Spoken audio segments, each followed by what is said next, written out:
Hi, I'm Jeff Ranke, Editorial Director of Manufacturing.net and Manufacturing Business Technology. Welcome to Security Breach. Have you ever gotten a tune just stuck in your head and you couldn't shake it? Well, that's kind of my situation as I put together today's episode, so forgive me if the analogy I'm about to use maybe goes a little bit off course. One of my favorite singers of all time is Johnny Cash. And in what might be his most famous song, he speaks of keeping his eyes wide open all the time. And those tasked with OT security responsibilities are finding that they too need to walk the line. In the cybersecurity world, this means balancing between the priorities of different operational environments, selecting tools and technologies that best match these priorities, and then understanding how all these investments can be intertwined to carry out your strategy. Unfortunately, this makes it a bit more difficult to stay true to original plans. Navigating that line also entails an understanding that keeping the bad guys out is not the sole function of cyber defense. Real-time visibility, a rapid response, and quicker remediation are also vital because the evolution of threats and an expanding OT attack surface has created an incredibly complex environment, a fact that is as obvious as night is dark and day is light. So to keep us walking that line and understanding how to adapt our tools and strategies, it's my pleasure to welcome Stephen Tuterow, a team lead at Pentera, to the show. Pentera is a leading provider of automated security validation solutions. Stephen, thanks so much for joining us today, and welcome to Security Breach. I thought one of the areas we could start with is just talking about this influx of tools that have sort of hit the scene. I've got my own theories as to why there's been so many more. I think it can actually be a very positive thing, but I'd kind of like to get your thoughts in terms of what's driving the need or the desire to put so many of these different tools out there. Is it just new vulnerabilities that are popping up, different marketplace dynamics? I guess what's your take on it? Thanks for having me, first of all, and I'm very happy to be here. I think great question, and one that has probably a few different answers depending on who you're asking the question to. Yeah. If you're asking it to, let's say, a veteran C-suite of the industry, it's the kind of need for different tools is a byproduct of probably an overcorrection or a steer and into a direction where there was no tooling before. You see companies that experience breaches or experience the pain of that, either publicly or privately, then overcorrecting. And I don't mean overcorrecting in a bad way, just in the sense that they had this gap and only realized it after the fact. So there's that steer. And then on the other side, you've got this question asked to probably a team member, somebody boots on the ground, and their answer is probably wildly different. I see my team shrinking. I see it, it's harder to Yeah. retain good talent, and it's harder to keep those people invested. And the less people we have, the more kind of team dynamics play a role, and the need for tools to fill that gap that's left behind by the new work from home normal, which it's hard to keep people if there's a requirement to be in an office. So it's different strokes for different folks, but that's probably the best way that I see different ways to address that. Hopefully that's helpful. Yeah. Well, I think it is helpful. What I'm seeing is I think there's a lot more customization going on, a lot more appreciation for the different types of operating environments, maybe the different priorities that people have and either from a defense or response perspective to their cybersecurity dynamics. So I think it can be very positive, but at the same time, it can be really difficult in terms of sorting through all of those different options. Could you maybe offer some perspective or some advice in terms of how to either prioritize some of those tools or just how to weed through them a little bit to make sure you're getting the right stuff without all some of this redundancy that can create additional expense and anxiety and everything else? This is a fun question to answer because, again, the subjectivity here is very much who are we kind of thinking about and addressing the question here. It's if I'm having this conversation or dialogue with anyone, it comes down to, are they subscribing to the theory of, I need to do this because the industry says I do, because there's a specific curve or hype cycle that says these are the things I need in this order?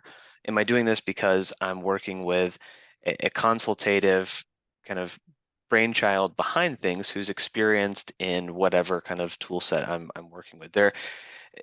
It becomes, again, challenging to kind of say why and what and in what order. But in my opinion, if you're going in and kind of looking at things, the kind of commoditized aspects are the ones that are above anything else. Those need to be in place, in the sense that you need to have, I mean, at a bare minimum, some level of security at the perimeter and at the email gateway. Those are the prominent levels in, and everybody should have that. From there, it's getting into the nuance of how do you collect alerts on those things? How do you then report on those things? Are you leveraging third parties, or are you doing it yourself? Do you have the manpower to even address those concerns yourself? Or is the idea of a managed third-party service provider on a number of different things, whether it's alerting, whether it's reporting, whatever it may be relevant to the business? Those are the things where I see, the need for tooling and the need for additional kind of supplementary services. Those things are really becoming important, but it's a very team distinction based question. So, Stephen, one of the big critical issues throughout cybersecurity right now, and you've touched on it a little bit in your previous responses, is we have a hard time finding people that have the right expertise and the right knowledge from an OT cybersecurity perspective or from an industrial cybersecurity perspective. We brought some things from IT, but we're really in that challenging spot where we're either trying to grow people internally or find them from the outside and bring them in. Have there been any strategies or tools that you've seen that have really helped sort of supplement cybersecurity efforts because of this sort of lack of skills right now that we're dealing with? Yeah, I have. It starts at the leadership level. I think the biggest thing that I've seen the successful organizations do is take uh, not stagnant leadership, but take a stab at doing things in a different way. And there's this kind of adage of, people will follow a good leader, and I think that rings true across the board. So in these places where it becomes difficult, or where maybe the industry knowledge, go back to some of the most prolific breaches, and you look at things like, oh, why wasn't the mainframe attacked? Well, it's because nobody understands mainframe anymore. The same kind of conceptual applied thinking, probably very, very similar when it comes to OT, and IoT in general, because there's this fundamental kind of missing element, which is human beings across the board. I mean, IoT and everything in that space is designed to work, or at least at a kind of normalized level, designed to operate with as little human interaction as possible. Therefore, there's so much less involvement from human beings at a general state. I think it begins at the leadership level. Finding and attracting good talent is part of it, but then also understanding that a lot of this is going to need to be either learned or by osmosis passed down, through maybe some of the leaders that themselves are kind of finding that talent. No, it's interesting, and I think one of the important distinctions that we need to make is it's not from a lack of effort in terms of that's going on in OT security right now. It's just developing those skill sets that still remains a challenge. We're talking a lot about tools as well, Stephen. I know at Pantera, one of the things that you guys talk a lot about is automated security validation. Might be a little bit of a different term for some of our audience. So I was hoping maybe you could explain what that means to you, what it means to Pantera, and how that sort of applies to more of a big picture perspective on cyber defense. Absolutely, yeah. I think it's a great place to start, because if we back up and understand what the purpose or what the outcome of that just phrase is meant to do it at its core, we can kind of understand a little bit of where the hot streak has been in the industry. So security validation as a concept is the art of understanding that the tools and the processes and the procedures and just everything that's put into place from ground up is working as intended, and that if it isn't, that there's essentially a way to identify, or a way to hone in on, not even call them gaps, just places where deviant behavior, deviant from Yeah. the expected, is happening.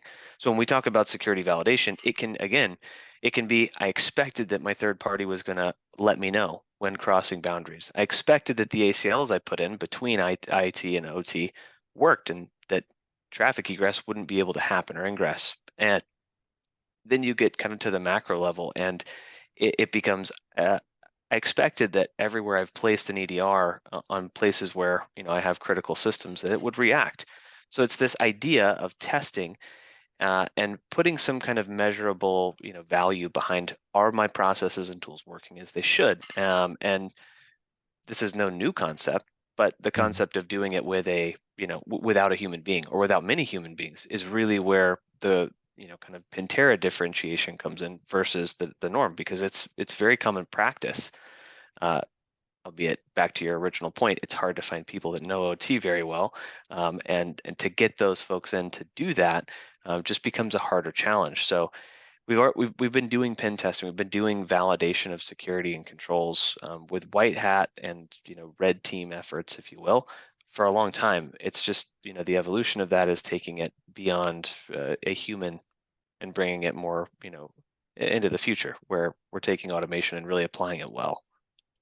Do you find some folks struggle with that because you're really taking some of that monitoring element out of their hands and putting a lot of trust into these automated functions?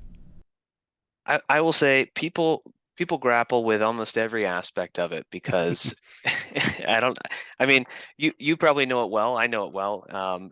The illusion of control, or maybe the idea that there is some control to begin with, is always feels better when you have your hand on the Yeah, stick. yeah, Just pure and simple. And there's an aspect of relinquishing control. I find that a red teamer, is always going to feel superior, and they should. They're very well practiced, in the art of kind of ethical hacking.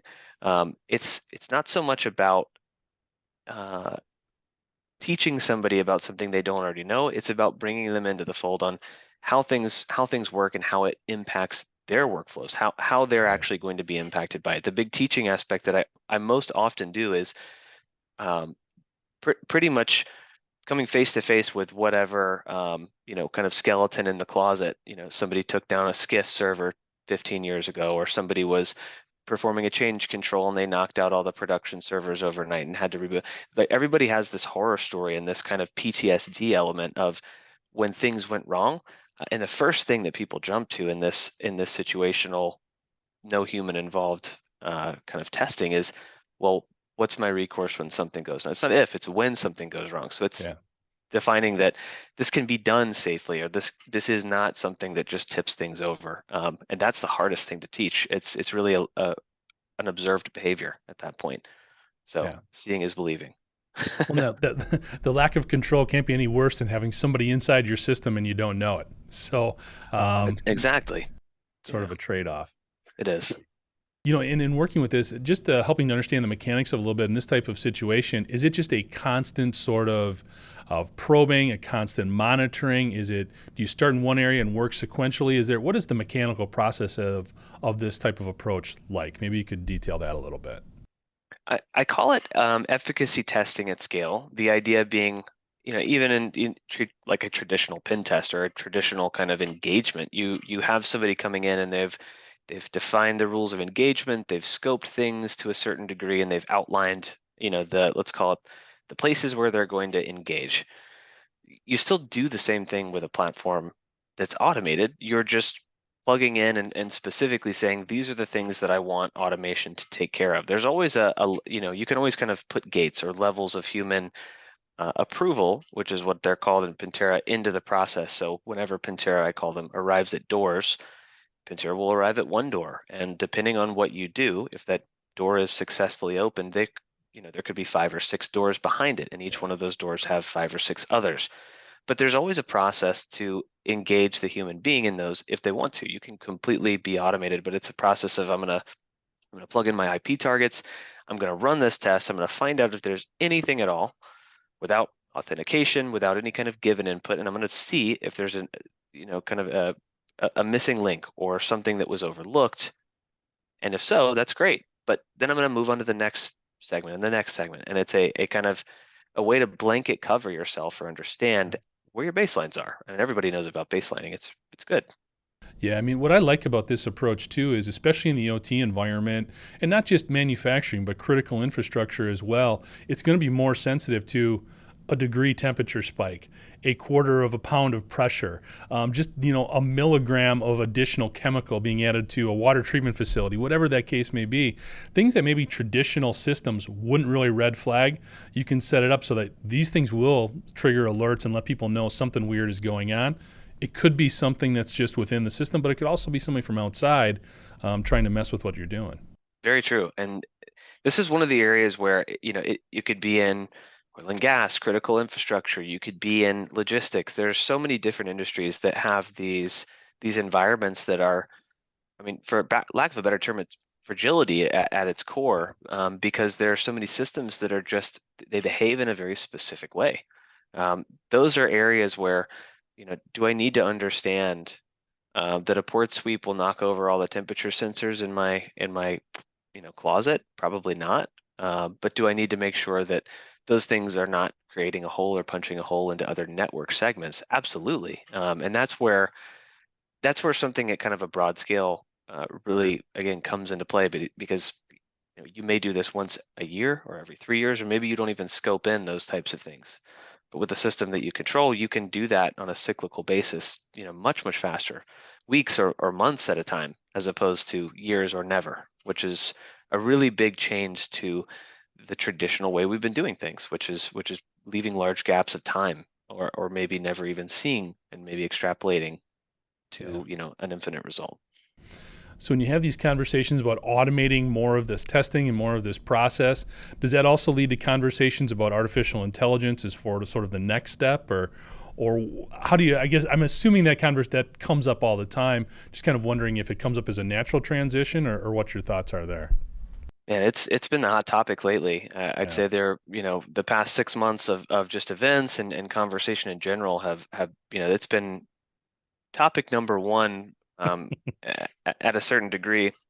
I think the idea, and this was put really well by a few kind of CISOs on a panel that I saw a month back, where they were saying it doesn't necessarily change from from a conceptual what am I protecting against, and it's at an innate level, it's I'm still protecting against users in their interaction with this. I'm protecting because I have to train and help them understand that plugging in our source code to a generative AI open platform is not a good idea. It's not a good thing to do, right? And innately, that's still a training exercise that has to happen for users. But people have also been really interested in where AI and specifically generative AI would be, kind of making its entrance. And one of our product managers, Ron Tamir, and I sat down and had a conversation about this probably 3 or 4 months ago when, the generative AI craze was at its zenith. And the concept of where we plan to apply it, which I think is really good, is in the guidance around support and remediation. If you find a problem, one of the biggest challenges for any organization, whether or not you use every tool in the book, or whether or not you're just starting out, is that guidance around how to fix issues and how to find the right answers and how to kind of then affirm that the test itself and the feedback loop that you've given yourself. I'm going to go fix this thing and I need to make sure it's legit. Those are all places where generative AI is going to be a really big boon, especially as we, again, continue to shrink teams, or the expertise level continues to be, strained. And that's a great place for it, because it's a constantly evolving, brain that we can all engage with, which is awesome. Yeah. No, it's going to be interesting. I've always argued that there's just as much good as bad can come from a lot of the AI stuff. Obviously, we have to be aware because the bad guys know how to use it too, but it's a great weapon for the white hats as well. I totally agree. I Yeah. totally agree. It's a lot of fun to yeah, to mess with. Knowing the boundaries of where safe is, though, is a good thing. Yeah. Absolutely. So, when we talk about ASV, when we talk about automated security validation, have you seen people come to you as a response of a certain type of attack or attacker or a vulnerability that sort of spurred their interest? Has there been something that's driven the greater adaptation of it or interest in it? I can say the prolific, call them brand name or headline vulnerabilities, like your Yeah. log4shell or your print nightmares or proxy not shell, anything that kind of hits that headline space and grabs the attention of CISOs everywhere, is Yeah. something that we always get asked about. And for good reason. It's one of those things where one of our top clients actually uses Pantera systematically to say, hey, we had an unbelievably large subset of servers that were technically affected by log4shell. And the ability for us to go back in and state the difference between what's actually exploitable or exposed, and the ones where our vulnerability manager tells us, they could have 10, 15,000 log4shell vulnerabilities if they're following traditional vulnerability practice. But cutting through the noise with something like security validation, you can point a tool or a human being at those things and say, exploit this. But the value of doing it faster with a platform and successively doing it over and over again, making sure you're not reintroducing risk, and addressing those things, is a huge, huge value add. And it's not technically a vulnerability, but believe it or not, ransomware continues to be one of the most prolific things in this industry, no matter what. Almost every manufacturing or critical kind of OT segment business type has been affected by it at this point, to some level, whether or not they're public or not. I almost always speak with somebody in the space after they've had a breach, and you know, for better or for worse, that's the current methodology seems to be to correct after the fact, like we talked about earlier. But Yeah. that's still, a vulnerability that just preys on that environment. You think specific to IT, or excuse me, specific to industrial OT environments, is it still sort of ransomware and AI that's driving the bus in terms of trends or bigger things that you're paying attention to right now, or is it something beyond that? Ransomware is probably the thing that comes up most often, just because the way in and the again, ransomware can take many, many different forms. It's the Hydra with an infinite number of heads. The idea of ransomware is that there are controls that are just lacking in OT that allow for an adversary to prey on or to pose as normal traffic. Take something as innocuous as PS exec, where I'm running scripts to do my monitoring.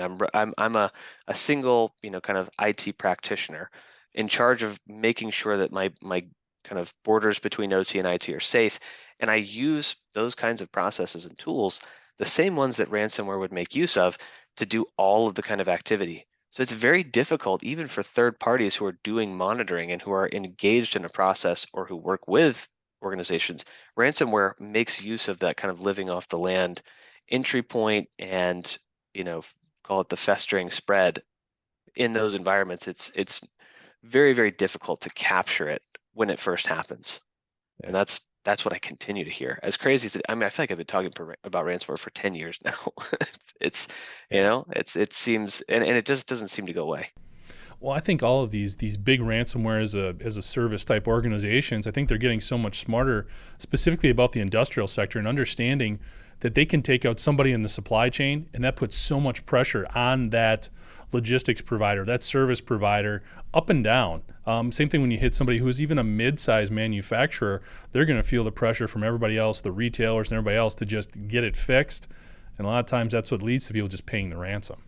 So. Yeah, you're exactly right. You're exactly right. It's a tough nut to crack. Absolutely. Well, one of the things that people are trying to do is implementing a defense strategy that we've talked a lot about on the show, and that's segmentation. Kind of like to get your thoughts in terms of how segmenting different areas within the OT environment can play into like the ASV approach, if they sort of can be compatible, or is it two different dynamics, or what your thoughts are there? I do think that there is an aspect that a security validation workflow will touch when it comes to segmentation.